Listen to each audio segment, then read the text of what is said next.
বন্ধুরা, আপনার Facebook page এর ভিউয়ার্সকে যদি আপনার ইউটিউব এর সাথে যুক্ত করা যায় তাহলে কিন্তু আপনার ইউটিউব চ্যানেলের জন্য কিন্তু অনেক হেল্পফুল হবে আপনার এঙ্গেজের জন্য, ভিউ এঙ্গেজের জন্য। ঠিক আছে? তো এই কাজটি, সিম্পল কাজটি কীভাবে করবেন আমি আপনাদেরকে দেখাবো। এই জন্য আপনাকে কী করতে হবে, জাস্ট আপনার যে ফেসবুক পেজটি আছে, যেহেতু আমি আমার ফেসবুকে প্রোফাইলে আসি, তো আপনার ফেসবুক প্রোফাইল থেকে আপনার ফেসবুক পেজটিকে এখানে সুইচ করতে হবে। তো আমি আমার ফেসবুক পেজটি এখানে সুইচ করে নিচ্ছি। সুইচ করে নেওয়ার পর সিম্পল আপনি কি করবেন, এখান থেকে জাস্ট আপনি আপনার এই ফেসবুক পেজের উপরে এখানে ক্লিক করে দেবেন। এই প্রোফাইলের উপরে, প্রোফাইল পিকচারের উপরে ক্লিক করে দেওয়ার সাথে সাথে এই যে এখানে 3 ডটটা যে দেখতে পাচ্ছেন, জাস্ট আপনি সিম্পল এখানে কি করবেন, এই 3 ডটের উপরে এখানে আপনি ক্লিক করে দেবেন। ঠিক আছে? 3 ডটটা দেখছেন, এই যে 3 ডটের উপরে ক্লিক করে দেবেন। তো আমি 3 ডটের উপরে ক্লিক করে দিচ্ছি। ক্লিক করে দেওয়ার পর এরপর আপনারা দেখতে পারবেন এইখানে যে আপনার ভিউএস যে এই যে অপশনটি আছে, এই ভিউএস অপশনে এখানে ক্লিক করে দেবেন। আমি ক্লিক করে দিচ্ছি।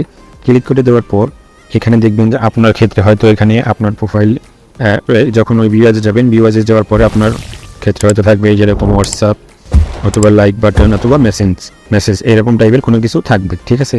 তো সিম্পল এর জন্য কী করতে হবে, আমি আবার ব্যাগে চলে যাবো। ভিউয়ার্স থেকে এক্সিট ভিউ, এই যে এখানে ক্লিক করে এক্সিট ভিউ থেকে চলে যাব।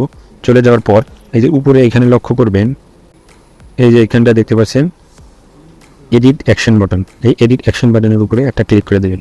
ক্লিক করে দেওয়ার পর সিম্পল আপনি কী করবেন, এই এডিট যে বাটনটি আছে, এই এডিট বাটনের উপরে আপনি একটা ক্লিক করে দেবেন। ঠিক আছে?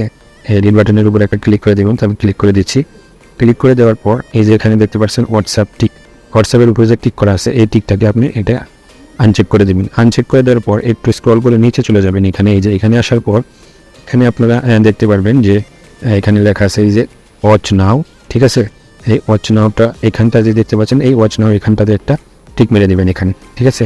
টিক মেরে দেওয়ার পর এই যে নিচে এখানে দেখতে পারবেন যে আপনাকে এখানে বলতেছে আপনার ওয়েবসাইটের ইউআরএলটা যে আছে সেটা এখানে টাইপ করতে। ঠিক আছে? তো আমি আমার ওয়েবসাইটে আমার যে ইউটিউব চ্যানেলের যে লিঙ্কটা আছে, এই লিঙ্কটাকে আমি এখন এখানে বসিয়ে দেবো।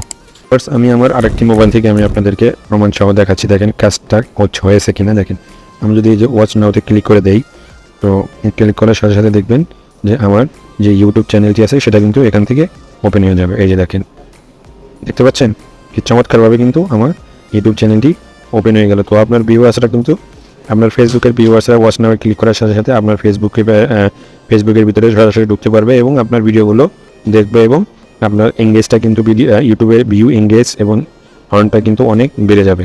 কি বন্ধুরা, ভিডিওটি চমৎকার না? তো এই সেটিংস যদি আপনাদের অনেক ভালো লেগে থাকে অবশ্যই আপনারা কমেন্ট সেকশনে এসে জানাবেন এবং যদি অনেক হেল্পফুল মনে হয় একটি লাইক দিয়ে দিবেন। আর আমার এই চ্যানেলটি এখন পর্যন্ত যারা সাবস্ক্রাইব করেনি তারা আমার চ্যানেলটি সাবস্ক্রাইব করে নিন আর সাথে থাকা ওয়াল নোটিফিকেশন বাটনটি অন করে রাখবেন, যাতে করে নিত্য নতুন সব ভিডিও আপনারা তাড়াতাড়ি পেয়ে যান। তো ধন্যবাদ সবাইকে ভিডিওটি দেখার জন্য। দেখা হবে পরবর্তী কোনো নতুন ওয়াসাম টিউটোরিয়াল নিয়ে। সে পর্যন্ত সবাই ভালো থাকবেন, সুস্থ থাকবেন।